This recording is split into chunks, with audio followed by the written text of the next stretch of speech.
In today's video, I'm going to teach you how to create desktop shortcuts on Windows.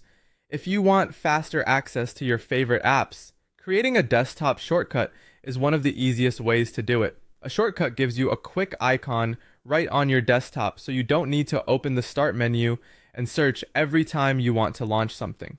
In this walkthrough, I'll show you a simple method for creating a shortcut for an app directly from the Start menu.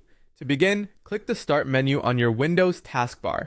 This is the main menu where your installed apps are listed, and it's the easiest place to locate the program you want to use.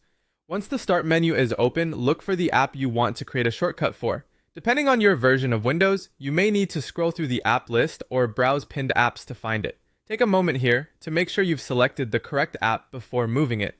This is especially helpful if you have multiple similar-looking programs installed.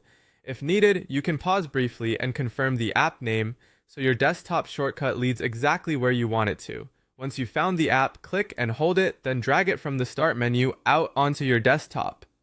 As you do this, keep holding the mouse button down until the app icon is positioned where you want the shortcut to appear. This drag and drop method is quick and intuitive, and it works well when you want to place the shortcut in a specific area of your desktop.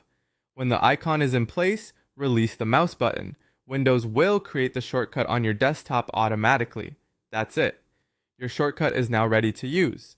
After the shortcut appears, you can double-click it anytime to open the app instantly. If you like keeping your desktop organized, you can also move the shortcut to a preferred spot afterward.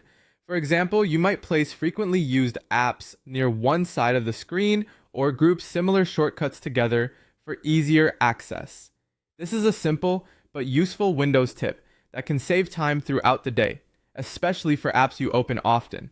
And because the shortcut is only a link, it doesn't duplicate the full app or take up significant extra space on your computer. Now you know how to create desktop shortcuts on Windows using the Start menu.